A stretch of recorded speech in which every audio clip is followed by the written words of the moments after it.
हम लोग आज पढ़ रहे हैं श्रीमद् भगवद गीता से अध्याय 2 श्लोक क्रमांक 56। दुखेषु अनुद्विग्न मनः सुखेषु विगतः स्पृहा वीतराग भय क्रोधः स्थितधीर मुनिरुच्यते। एक चीज मैं बताना कल भूल गया था कि जो पिछला श्लोक है 55वां, वह समाधि की परिभाषा है। पहले श्लोक का पहले प्रश्न का था कि समाधि क्या है, समाधिस्थ व्यक्ति की परिभाषा क्या है, तो वह पहले ही श्लोक में भगवान ने 55वें श्लोक में उत्तर दे दिया। अब 56 और 57 जो हम आज चर्चा करेंगे उसमें किम प्रभाषेत, इसकी व्याख्या की जा रही है, कैसे वह बोलता है। तो हम दोनों श्लोकों को करने का प्रयास करेंगे। तो आप देख सकते हैं दुख में उसका मन उद्विग्न नहीं होता है। उद्विग्न मतलब समझते हैं अनमना हो जाना, परेशान हो जाना नहीं होता। सुखेषु विगतः स्पृहा, जब सुख प्राप्त होता है तो उस अनुभव को प्राप्त करने की दोबारा स्पृहा नहीं होती है। इसको भी टीका में एक्सप्लेन किया जाएगा। वीतराग भय क्रोधा को हम टीका में ही एक्सप्लेन कर देंगे, तभी समझ में आएगा। वीतराग वीत भय, वीत मतलब समाप्त हो गया है, वीतराग वीत भय वीत क्रोधा, ऐसा व्यक्ति स्थितधीर कहा जाता है। तो दुखेषु को देखिए अर्थ क्या है। दुख मतलब आध्यात्मिक, आदि दैविक और आदि भौतिक कष्ट। आध्यात्मिक मतलब जो अपने मन और शरीर से दिए जाते हैं, आदि दैविक मतलब देवताओं द्वारा दिए जाते हैं, और आदि भौतिक मतलब अन्य जीवों द्वारा दिए जाते हैं। तो ऐसे दुखों को प्राप्त करके जिसका मन उद्विग्न, उद्वेग रहित रहता है। बड़ा ही सूक्ष्म बात यह है कि वो दुखों का अनुभव कर रहा है लेकिन उसका मन उद्वेग से रहित रहता है। दोनों में अंतर समझ पा रहे हैं भाई? जैसे गर्मी और सर्दी हर व्यक्ति को अनुभव होती है। अब एक व्यक्ति परेशान हो जाता है, उस पर गाली देता है, चिल्लाता है, उसके बाद उसकी गर्मी कितनी कम हो जाती है? गर्मी उतनी ही रहती है, केवल उसका मन उद्वेग पूर्ण हो जाता है। महाराज बता रहे थे, वृंदावन चंद महाराज कह रहे थे कि एक और भक्त उदाहरण दे रहे थे कि जब कहीं वो जाएंगे और जाम लग जाएगा तो गाली देना चालू कर देंगे। अब गाली दो या ना दो, जाम तो तभी खुलेगा जब जाम खुलेगा। तो कहने का अर्थ ये है कि उसे दुख को अपने प्रारब्ध कर्मों का परिणाम समझते हुए वो उद्विग्न नहीं होता, अनुभव कर रहा है, उद्विग्न नहीं होता। ठीक है। सुखेषु मतलब सुख के उपस्थित होने पर, विगत स्पृहा, स्पृहा मतलब होता है इच्छा, लालसा, उससे हीन रहता है। जैसे मान लीजिए किसी ने बढ़िया प्रसाद खिलाया, तब ये स्पृहा होगी, वो दोबारा कब बुलाएगा, कितना अच्छा प्रसाद खिलाया था, कितना सत्कार किया था, वो सब चीजें भी आएंगी। वीतराग भय क्रोध का अर्थ मैंने स्पष्ट कर दिया। ऐसा व्यक्ति, ऐसा मुनि स्थितधीर कहलाता है। जो त्रय तापों के होने पर भी, स्पष्ट है, अभी हमने समझाया था, जो त्रय तापों के होने पर भी मन में विचलित नहीं होता अथवा सुख में प्रसन्न नहीं होता, और जो आसक्ति भय तथा क्रोध से मुक्त है, वह स्थिर मन वाला मुनि कहलाता है। हाँ, गीता भूषण टीका। दूसरा प्रश्न की व्यथित करने वाली परिस्थितियों में स्थित प्रज्ञ क्या कहेगा, इसका उत्तर 2 श्लोकों में दिया गया है। अर्थात किम प्रभाषेत, जब अपने शरीर या मन के माध्यम से अन्य प्राणियों से या प्रकृति से दुख से पीड़ित होता है तो उसका मन निर्विकार होता है। तो इसमें स्पष्ट है दुखों में अनुद्विग्न रहता है। और अगर हम स्पष्ट शब्दों में समझें कि उसकी जो कर्तव्य हैं आध्यात्मिकता के, आध्यात्मिक अनुशीलन के, उसमें वह व्यतीत नहीं होता। अब जब करना है तो आप देख सकते हैं, कभी बड़ा अच्छा मौसम होता है, कभी गर्मी है, कभी जाड़ा है, कभी मन में काम है, कभी मन बड़ा एकदम निर्विकार है, बहुत सारी चीजें चलती रहती, कभी दुख है, कभी परेशानी है। हर परिस्थिति में व्यक्ति भगवान की भक्ति करता रहे तो ऐसा व्यक्ति स्थितधीर हो जाता है। आंतरिक रूप से वे कहते हैं, या यदि दूसरों के द्वारा इसके बारे में पूछे जाने पर वे बाह्य रूप से कहते हैं, यह दुख मेरा प्रारब्ध कर्म है जो मुझे अनिवार्य रूप से अनुभव होना चाहिए। ये समझ में आया आपको प्रभाषित? उसका मन क्या बोल रहा है? अब ये मेरा ही किया हुआ है तो मुझे ही भोगना पड़ेगा ना। जैसे बहुत स्पष्ट सोचिए, बहुत समझ में आ जाएगा। जब हमारी जीभ हमारे दांत के बीच में आती तो हम किसको ब्लेम करते हैं? किसी को नहीं, हमारा ही दांत ने काम किया, हमारी जीभ दुख भोग रही है। क्या जीभ में दर्द का अनुभव करते हैं? लेकिन किसी को ब्लेम करते हैं। ब्लेम क्या बोलेंगे हिंदी में? दोषारोपण करते हैं। बहुत एकदम परफेक्ट उत्तर है। जीभ का दर्द का अनुभव आप कर रहे हो, लेकिन दोषारोपण नहीं करते किसी। उसी प्रकार से इस जगत में हम जो दुख प्राप्त कर रहे हैं, ये तो सिद्धांत है कि वह हमारे पूर्वगत किए गए बुरे कर्मों की वजह से ही है। वो पार्सल भेजा जा रहा है, हमने ही उसको ऑर्डर किया था, है ना। तो उसको व्यक्ति धर्म को समझते हुए उसको वह उद्विग्न नहीं होता, अपने कर्तव्य करता रहता है। और जब वह स्वादिष्ट भोजन या अच्छा स्वागत प्राप्त करता है तो आंतरिक रूप से वह कहता है, या यदि दूसरों के द्वारा पूछा जाए तो वह सुख की स्पृहा से रहित होकर कहता है। ये समझ में आ रही लाइनें? मन में भी वही सोचता है, और कोई बाहर से पूछेगा तो कैसा लग रहा है तो भी यही बोलेगा, यह भी मेरा प्रारब्ध कर्म है जिसे मैं स्वीकार करने के लिए वश हूं। मैंने कोई अच्छा कार्य किया है इसलिए अपने आप आ रहा है। यानी उसमें वह हर्षित नहीं होता, और ऐसा प्राप्त करके वह भगवान की भक्ति को भूलता नहीं है। ये थीम बार बार आनी चाहिए मन में। ऐसा नहीं कि थोड़ा सा कुछ हो गया तो भूल गए, और थोड़ा सा कम होगा तो डाउन हो गए। हमारे एक रिश्तेदार थे, जब बैंक में पैसे आते थे तो वो एकदम फूल जाते थे, लगता कि इससे बड़ा कोई व्यक्ति नहीं है। और जैसे पैसे कम हो जाते थे तो तुरंत डिप्रेशन में, सीधे डिप्रेशन में चले जाएंगे, दवा लेनी पड़ेगी। तो आप देख सकते हैं कि ये स्थिति थी कि कोई परिभाषा नहीं है। ठीक है। जब वह उन चीजों को प्राप्त करता है तो हर्ष प्रदर्शित नहीं करता। अब मेरा एक बहुत कठिन प्रश्न है, ये तो सिद्धांत है जो हम सुन रहे हैं। अब किसी भक्त ने आपको प्रेम से बुलाया घर पे, कहा कि प्रभु जी, बड़ी श्रद्धा से कि आप साधु हैं, विश्वास है, और आपको प्रसाद खिलाया, तब आप क्या बोलेंगे? अब जरा इस पे आप लोग बताइए। आपको ये श्लोक भी अप्लाई करना है और वैष्णव से बर्ताव भी करना, क्या बोलेंगे आप? प्रभु जी, आपने प्रसाद बहुत अच्छा बनाया है।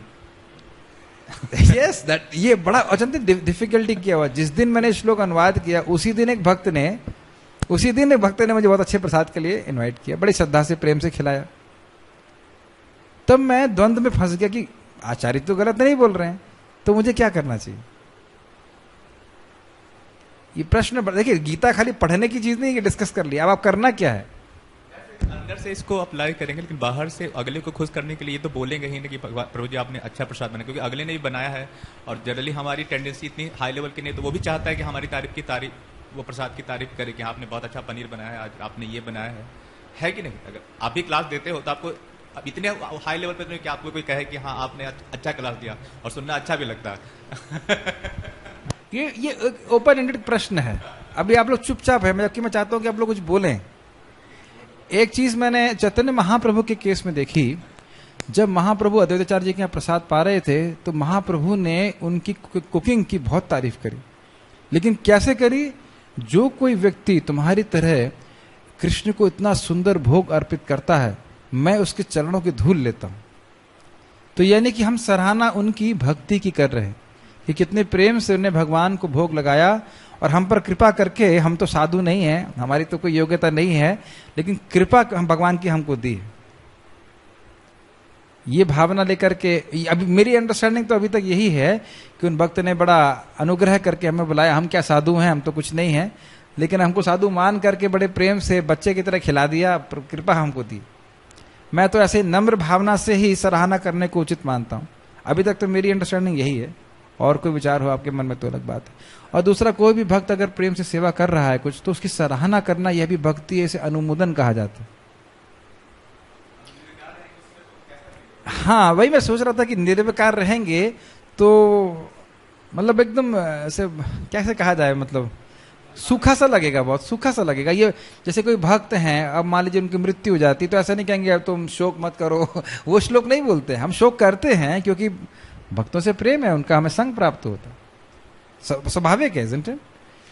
तो ये एक चीज है जो हमें थोड़ा सूक्ष्म रूप से विचार करने की, हम लोग ड्राई नहीं हो जाए अपनी वैष्णव संबंधों में, है ना। रघुनाथ दास गोस्वामी कैसे रो रहे थे अब पूर्ववर्ती आचार्यों के विरह में, ये समथिंग, ये इसीलिए यहाँ पे थोड़ा हम ठहर रहे हैं, थोड़ा विचार कीजिए कि इस श्लोक को कैसे अप्लाई किया जाए। एक्चुअली रूप गोस्वामी ने उपदेशामृत में लिखा है ददाति प्रत्यय ग्रहणाति, यस, भुंगते भोजते चैवम। Yes, तो ये एक वैष्णव yes, का लक्षण है। हम लोग yes, ये नहीं कह सकते कि मैं आपके यहाँ नहीं खाऊंगा, या बहुत ड्राई बातें हाँ, केवल कहने के लिए नहीं है। और ये चैतन्य dry चरितामृत नहीं अगर देखा जाए तो महाराज भी, राधानाथ महाराज भी कहते हैं, और कई महाराज लोग बताते हैं कि it is full of kirtan pastimes and prasadam pastimes, और इतना वैरायटी का उसमें मेंशन किया गया है। सोच रहा हूँ अभी आपकी बात को कि एक्चुअली कहने का अर्थ ये है कि प्रभुपाद जी तात्पर्य भी लिखते हैं कि अगर कोई किसी गृहस्थ के यहाँ केवल इसलिए खाने जाता है क्योंकि उसके यहाँ अच्छा खाना मिलेगा, तब वह जीवा के वेग से बेसिकली चैतन्य महाप्रभु जब प्रसादम के लिए आमंत्रण में जाते थे तो वो बांटते ज्यादा थे। हाँ, बांटते, और अपने लिए बोलते थे मेरे को राइस और साग सब्जी दो, बाकी सब दूसरों के लिए। तो और दूसरा है कि उनको भी सेवा करके, कीर्तन करके, कथा करके ही प्रसाद स्वीकार करना चाहिए। ये भी है, और plus it's an exchange of love, ये बात समझ में आना चाहिए। तो इसलिए थोड़ा थोड़ा सा हम इसको भक्ति के एंगल से देखने का विचार कर रहे हैं, ठीक है। वह कमनीय वस्तुओं के से प्रीति शून्य होता है, इसे कहते हैं वीतराग। समझ में आया? जो भोग की वस्तुएं हैं उनकी इच्छाओं से, उनकी स्पृहा से, हाँ ये मिल जाए, ये कार मिल जाए, ये मकान मिल जाए, ये सब भाव से वह शून्य रहता है, जानता है इसकी आत्मा को टच नहीं करती। अब बड़ा इंटरेस्टिंग है, वीत भय को कैसे एक्सप्लेन किया जा रहा है, जरा सुनिए। जब वस्तुओं को उससे छीन लिया जाता है तो वह ये नहीं कहता है कि तुम तथाकथित धार्मिक लोग मुझ दुर्बल व्यक्ति की वस्तुएं चोरी कर रहे हो। क्यों उसको बोला जा रहा है भय? वैसे इसको भी एक्सप्लेन किया जाएगा, क्योंकि वस्तुओं से वो आसक्त है, राग है उसका, लेकिन अब उतनी शक्ति नहीं है कि लोग उसे छीन रहे हैं तो वह उसका प्रतिरोध कर सके, तो उसको भय होता है। तो मन में ऐसा बोलेगा या बोलेगा, अरे तुम लोग कितने धार्मिक हो, फिर भी मेरे एक गरीब व्यक्ति से तुम छोड़ रहे हो। तो दैन्यता, जो इस प्रकार की कृपणता है, उससे वो रहित रहता है। इन सब चीजों के लिए समय तो कम है, नहीं तो आप भागवतम में अवंती ब्राह्मण की कथा सुन सकते हैं, किस प्रकार से लोग उससे, उसके जो बड़े मुश्किल से वो खाने का सामान लेता था, लोग छीन के चले जाते थे, वो उद्विग्न नहीं होता था। यहां तक कि जो खाने बैठता था, कुछ लोग उसमें मूत्र कर दिया करते थे, उद्विग्न नहीं होता। जबरदस्त, तभी तो भगवान स्वयं उसका मतलब उसके बारे में भागवत में बोल रहे हैं, कितना अद्भुत लेवल का टॉलरेंस। तो वीत भाई की आप सूक्ष्मता को समझ पा रहे हैं, वो शक्ति नहीं है उसके पास रक्षा करने की, लेकिन ना तो मन से ना बाहरी रूप से बोलता है कि तुम मेरी वस्तुओं को क्यों चोरी किया करते हो। अगर किसी के पास शक्ति है तो उसे विरोध नहीं करना चाहिए। अभी देखिए नेक्स्ट में क्या बोल रहा है। जब वस्तुएं चोरी की जाती हैं तो वह इस प्रकार से नहीं कहता कि तुम दुर्बल लोग मुझ सबल व्यक्ति की वस्तु कैसे चोरी कर सकते हो। तो इस प्रकार वह क्रोध शून्य होता है। जैसे आपको याद हो कौन से थे वो गधे वाले असुर, कौन थे, क्या नाम था, गधर्वासुर, और तालवन वाले गधर्वासुर। तो जैसे कृष्ण ताल तोड़ने के लिए आए, तुरंत वो क्रोधित हो गया, तुम मेरे ताल को कैसे लेके जा सकते। तो दिस इज हाउ, मेरी अथॉरिटी को आप कैसे तोड़ सकते हैं, यही क्रोध का लक्षण है। तो उससे वह त्याग देता है। अब यहां पे एक्सप्लेन कर रहे हैं इसको, और राग को यहां वस्तुओं में अभिनिविष्टता के रूप में परिभाषित किया गया। राग मतलब ये चाहिए, ये चाहिए, ये वस्तु चाहिए ही चाहिए, इसके बिना मेरा जीवन अधूरा है, ये होता है राग। भय यहां परिभाषित किया गया है जब व्यक्ति उन प्रिय वस्तुओं को दूर ले जाने को रोकने में खुद को असहाय समझ रहा है। ये लाइन समझ में आ रही है भय की? भय आपको कब होता है? जैसे आप धन लेकर के चल रहे हैं जंगल में, अब आप जानते हो कि अगर 4 डकैत आ गए तो उस धन को आप बचा नहीं पाएंगे, असहायता महसूस करेंगे ना, तो तभी तो भय होता है। समझ में आ रहा है? इससे वीत भय, उसे कोई चिंता नहीं। क्रोध का अर्थ है कि उन प्रिय वस्तुओं को दूर ले जाया गया है, परंतु उसको लगता है कि वह उनका बचाव करने में सक्षम है। कितना सुंदर अर्थ। तभी तो क्रोध आता है ना हमको, कि हम कर सकते हैं, हम लड़ाई करेंगे, ऐसे करके। तो अब इसका मूल आधार है वीत राग। जब वस्तुओं की आसक्ति नहीं है तो ना भय होगा और ना क्रोध आएगा। ठीक है, अब ऐसा क्यों है? Yes, you want to say something? Yes, mike दीजिए। इंग्लिश में नहीं बोलेगा, हिंदी में। I don't understand English properly. Hindi में बोलिए। तो प्रश्न पूछ सकते हैं? हाँ, प्रश्न। तो इसमें ऐसा भी कोई होता है कि इसमें हेल्दी फियर, मतलब स्वस्थ भय इसको कहा जाता है, जैसे कंस के संबंध में एकदम अलग है। देखिए, वो जो आप बात कर रहे हैं कंस के संबंध बारे में और देवकी के भय में, आचार्य टीका करते हैं वो कृष्ण के संबंध में, कृष्ण कर्मार्पणे। आप समझ नहीं पा रहे हैं। देवकी का भय कृष्ण के प्रति वो एक अलग ही डायमेंशन है, वहां उसकी चर्चा नहीं हो रही है। अगर कहे शोक नहीं करना चाहिए, तो अब नरोत्तम दास, अब हम वहां पे नरोत्तम दास ठाकुर जी की शोक की बात नहीं कर रहे हैं। हरि हरि विफले जन्म गवाइनु, वह दिव्य शोक है, वह दिव्य राग है, वह दिव्य भय है। ऐसे तो क्या है, उत्पात एवं शंकितः। जब नंद बाबा जी वापस आ रहे थे मथुरा से, तो उन्हें डर लग रहा था कि वसुदेव ने जो बोला है जरूर कुछ उत्पात के संकेत हो रहे। तो वह भय कृष्ण के संबंध में है। भक्त को भी भय होता है कि कहीं मेरी भक्ति न छूट जाए, वो एक अलग भय है। लेकिन यहां पे क्या है, वस्तुओं में अभिनिवेश। वहां क्या है, कृष्ण में अभिनिवेश, कृष्ण प्रीति में अभिनिवेश, वो एक अलग चीज है, दैट इज ट्रांसेंडेंटल। यहां जिसकी बात की जा रही है वो क्या है, भोग में अभिनिवेश। तो आपको थोड़ा सा अंतर देखना होगा। नरोत्तम दास ठाकुर बोलते काम कृष्ण कर्मार्पणे क्रोध। हाँ, तो हमारे में है, ऑलरेडी है, तो उसको कैसे उपयोग करना है, ये भी थोड़ा। हाँ, सब है, लेकिन अभी जो चर्चा है उसमें बात आ रही है कि लोगों का वस्तुओं में अभिनिवेश नहीं होना चाहिए। देखिए, हम भक्त लोग कर्म, क्या कहते हैं हम लोग उसको, कौन सा, युक्त वैराग्य के आधार पे वस्तुओं का ध्यान बहुत रखते हैं, क्योंकि वो वस्तु हम भगवान की सेवा में नियोजित करते हैं। लेकिन ये ध्यान रखना चाहिए कि हमारी आसक्ति वस्तु में नहीं, वस्तु में है। समझ गए? असली वस्तु कृष्ण है, मतलब कृष्ण में आसक्ति है, कृष्ण की सेवा में आसक्ति है। अगर उस वस्तु का उपयोग कृष्ण की सेवा में नहीं है तो कोई मतलब नहीं। अब भक्त लोग शरीर का ध्यान भी क्यों रखते हैं? भोग के लिए तो है ना, हम भजन ठीक से कर सकें। तो अब मान लीजिए वैकुंठ से विमान आएगा तो आप कहेंगे अरे कितना बढ़िया सुंदर शरीर था, मैंने सजाया था, उसको लेके जाऊंगा। नहीं, but till the time we are here, से कहते हैं best is a bad bargain. तो वो एक पॉइंट अलग है। यहाँ पे जो पॉइंट आ रही है, भोग की वस्तु में अभिनिवेश होना, और फिर उसे छूटेंगे ही। क्या हम ये माइक पे बोलिए, क्या हम ये फिलोसॉफी के आधार पे दूसरों का एनालिसिस कर पाएंगे? हमें अपना एनालिसिस करना, यह हमें अपने लिए समझना है। जब हम साधना कर रहे हैं कि कितना हम लोग इस भावना से ऊपर उठे, कितना हम भोग भावना से, वस्तुओं में अभिनिवेश की भावना से ऊपर उठे। दूसरों को तो अभी हमारी स्थिति नहीं है कि हम जज कर सकें।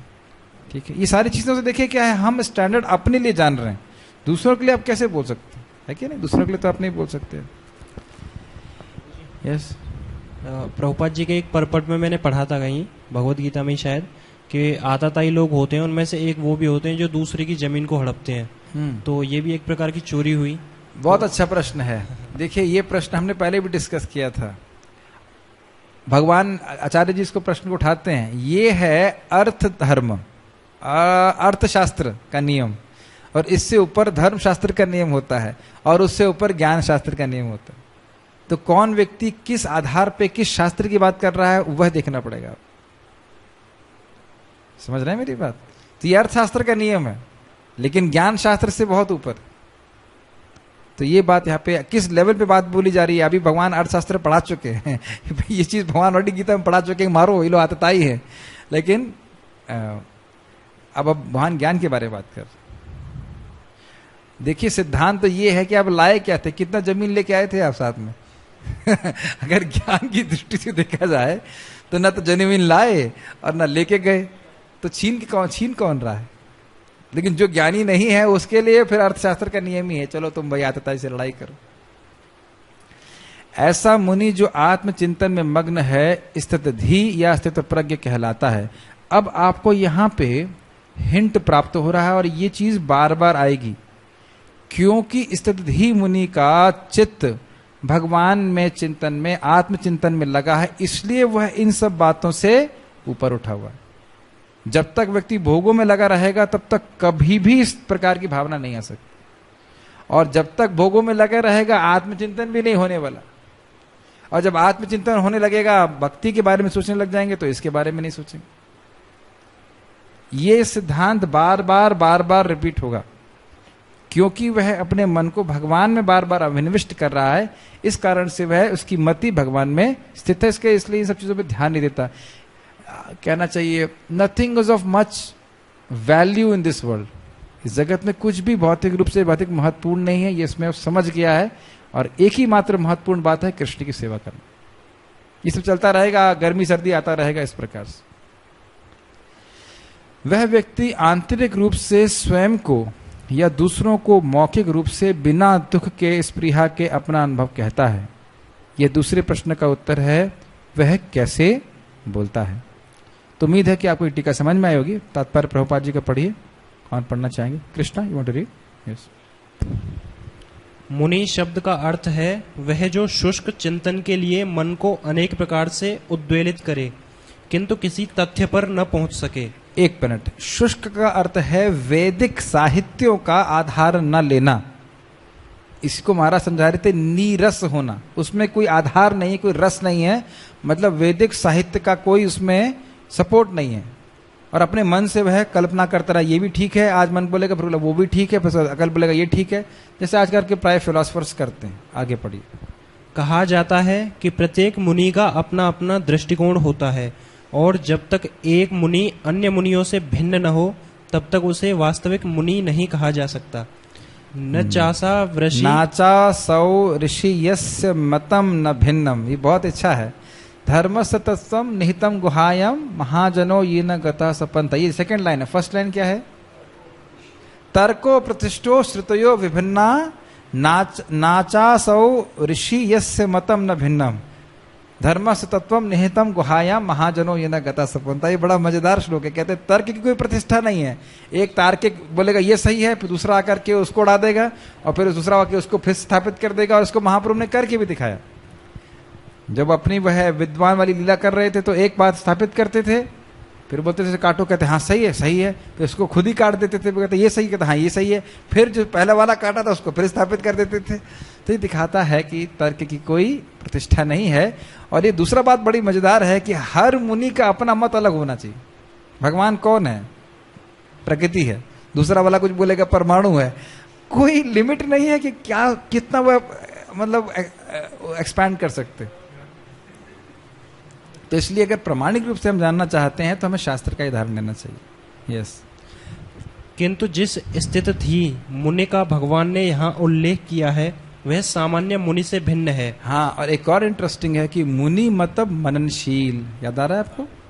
मननशील होना चाहिए। उसका मन भोगों में नहीं लगा है। ऐसे मुनि का भी मन भोगों में लगा नहीं है, लेकिन उसका मन को एक फिक्स्ड स्थान नहीं प्राप्त है, जो भगवान श्री कृष्ण के चरण का मन।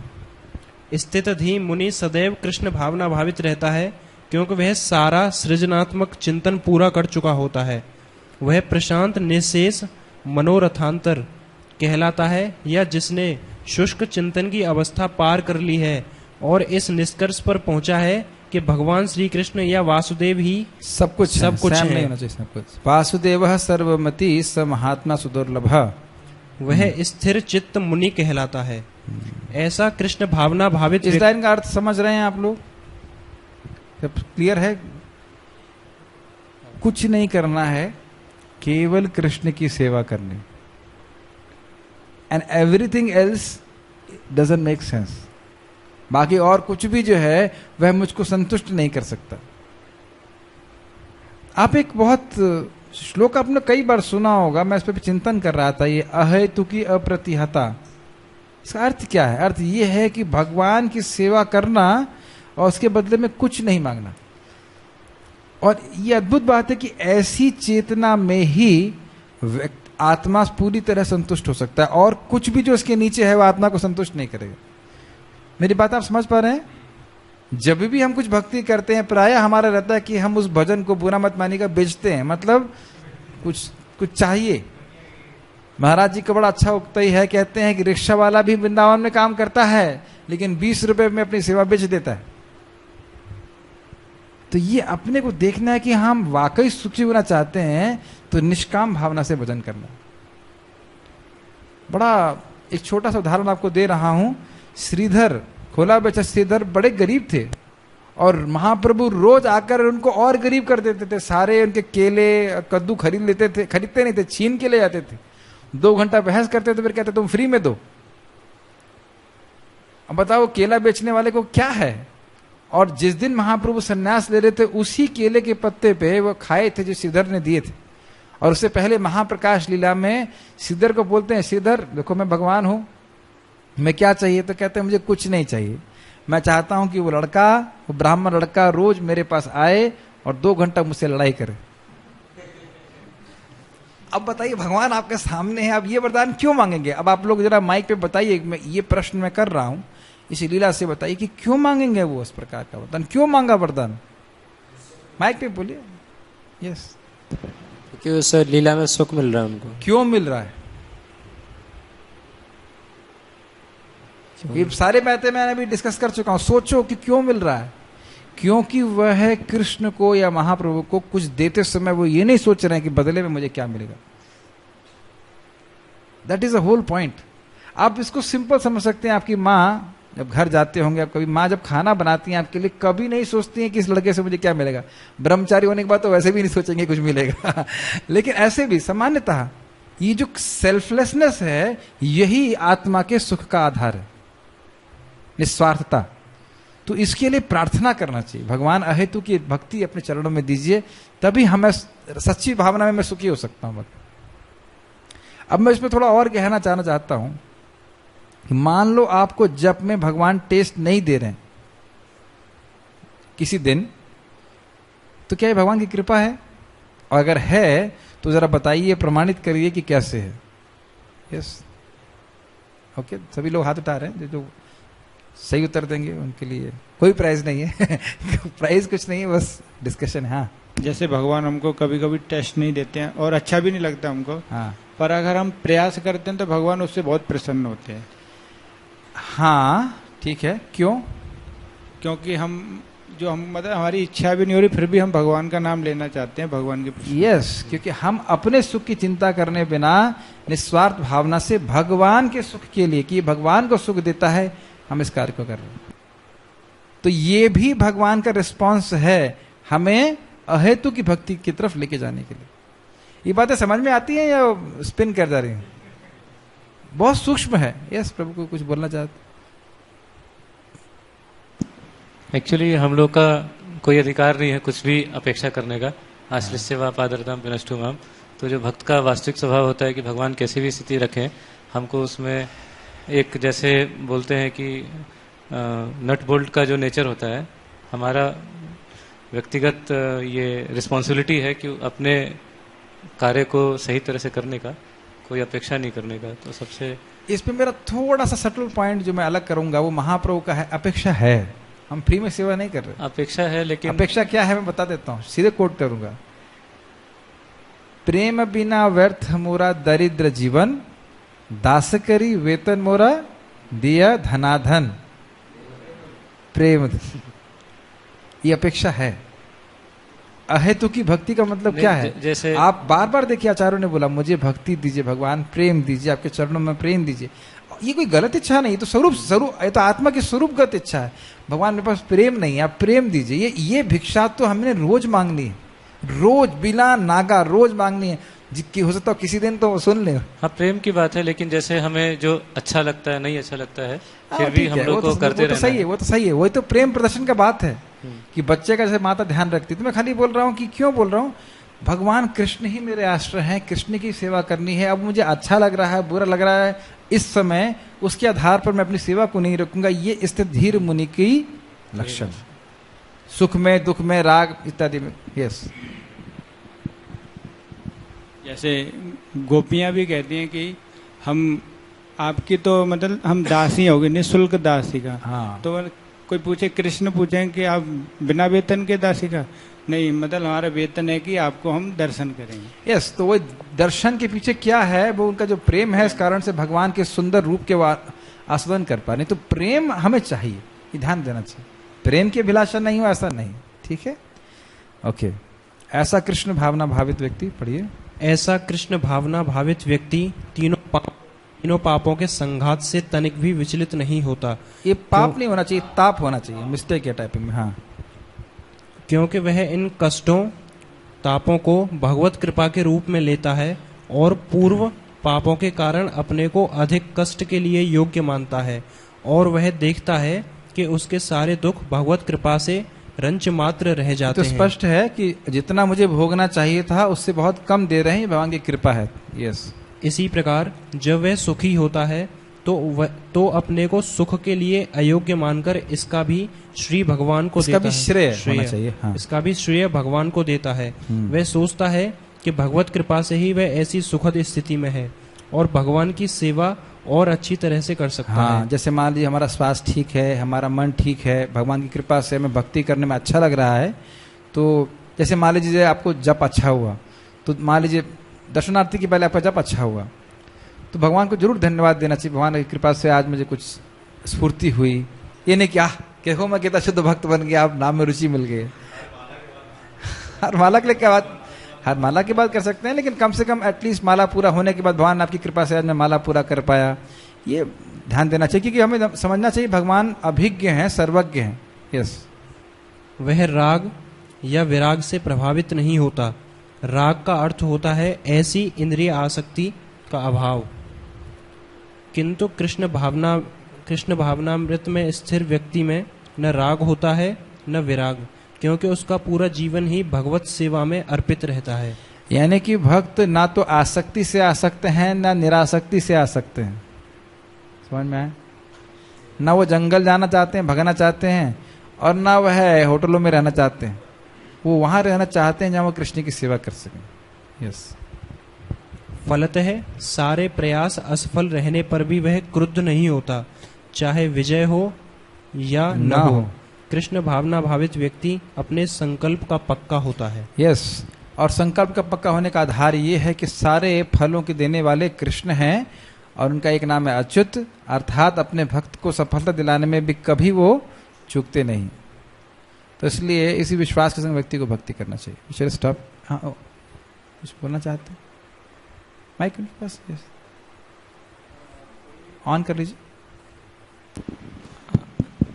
इस श्लोक में जो वर्णन आ रहा है, भक्तों के गुणों का वर्णन आ रहा है। हाँ। ये मतलब पता नहीं, मतलब ये आइडियलिस्टिक प्लेटफॉर्म, मतलब जो एकदम आदर्श स्तर हो गया है। हाँ। और हम जो साधना कर रहे हैं तो हम अपने अनर्थों के साथ मतलब स्ट्रगल कर रहे हैं, और एक आदर्श स्तर है।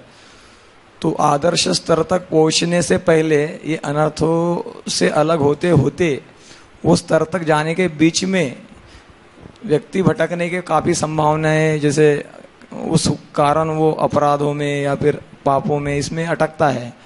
तो इससे बचने का क्या मतलब आप सजेस्ट करते हैं? सिंपल सी बात है कि भक्ति का अंकुर कभी भी नष्ट नहीं हो सकता। जो भी भक्ति की है वो नष्ट नहीं हो सकती। और अपराध तब होता है जब हम कुछ सेवा करते हैं, जो सेवा नहीं करता उससे अपराध भी नहीं होता। और दूसरा, किन वजहों से अपराध होता है वह सुनने से व्यक्ति उससे बचता है। जैसे सिंपल सी बात है, आज ही मैं देखा एक व्यक्ति, अब जैसे लगते लोग पुशअप लगाते हैं ना, वैसे प्रणाम कर रहे थे। पता ना, मतलब आलस है, वो दोनों हाथ आगे नहीं लेके जा रहे थे। तो ये बड़ा स्पष्ट बताया गया, एक हाथ से प्रणाम करना अपराध है। तो आपने सुना तो क्या करेंगे आप? दो, बस सिंपल। जितना आप सुनते जाएंगे उतना धीरे धीरे के अपराध, ये गलती कर रहा था, अच्छा ये गलती कर रहा था। तो भगवान भी देख रहे हैं कि व्यक्ति कॉन्शियस है। समझ रहे ना? अब मान लो कोई आप किसी भक्त पे आप क्रोधित हो गए, तो आपने सुन रखा है, नहीं भक्तों पे गुस्सा नहीं करना चाहिए, तो फिर आप क्षमा मांग लेंगे। बार बार आप देखेंगे कि सुनने से हमारा ओरिएंटेशन ठीक हो जाता है। समझ रहे हैं? हर बार ऐसा नहीं कि मैं परफेक्ट हूं, लेकिन बार बार सुनना, बार बार श्रवण करना, तो हम देखते हैं अच्छा ये स्तर है, अच्छा भी मैं वहां पहुंचा नहीं, अच्छा ठीक है, तो अब हम भक्ति कर रहा हूं, हरि नाम करूंगा, हरि नाम के प्रभाव से व्यक्ति ऊपर उठ जाएगा। ये एक लाइन मैं बोलना चाह रहा था भक्ति विनोद ठाकुर जी की। ठाकुक समभावे से पहले वाले लाइन क्या है? नामेर प्रभावे संपदे विपदे ठाकुक समभावे भूल रहा हूँ, जो है ना प्रभु तव पद युगे तब मोर निवेदन, उसमें आता है कि हाँ उसी में आता है कि भगवान के नाम के प्रभाव से व्यक्ति सुख दुख में सम रहने की शक्ति को प्राप्त करेगा।